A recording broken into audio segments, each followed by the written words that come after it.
চোখের সামনে নিজের গর্ভধারিণী মাকে নির্মমভাবে হত্যা করে প্রতিপক্ষরা। এরপর ছেলে মহিবুল্লাহকে একা পেয়ে তার উপরও চলে অমানবিক নির্যাতন।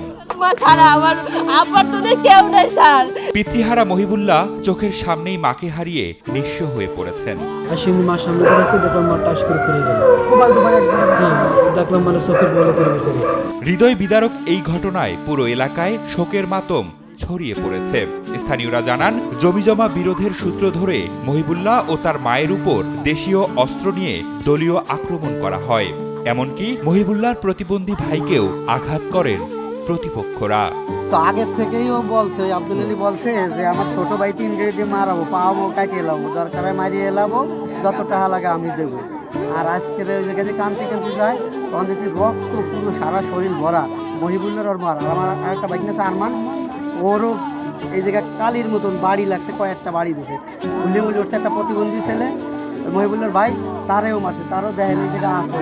এ বিষয়ে মহিবুল্লাহ জানান, স্থানীয় সালিশে রায় তাদের পক্ষে আসে এবং আদালতেও তাদের পক্ষে রায় আসে। তারপরেও প্রতিপক্ষরা জমি বেদখলের চেষ্টা করে যাচ্ছিল।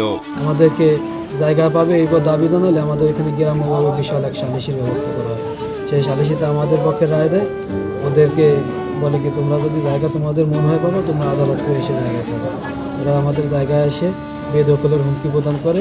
আমার আব্বা ফৌজদারি 144 যারা মামলা দায়ের করে, ওই সেই মামলায় 2022 সালে আমাদের পক্ষে রায় আসে। তারপরেও ওরা ওই জায়গা দখলের চেষ্টা করে। ঘটনাটি ঘটেছে গোপালগঞ্জ জেলার টুঙ্গিপাড়া উপজেলার পাটগাতি মধ্যপাড়া গ্রামে। পুলিশ ও স্থানীয়রা জানায়, দীর্ঘদিন ধরে মৃত শরীফুলের স্ত্রী নাহিদা বেগমের সাথে একই গ্রামের আব্দুল কাদেরের সাথে বিরোধ চলে আসছিল।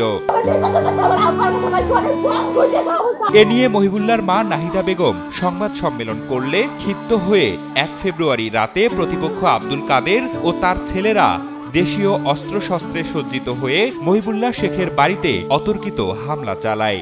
মা আর ওই ছেলেটা আর কেউ না, আরে এলো চাচা, আর চাচা তো ভাই আর একজন বাড়ি না, একটা চাচতো ভাইয়ের চাচা বাড়ি। তারা পরে শুনছে চিল্লেছিলে, তারপরে হলো গেছে।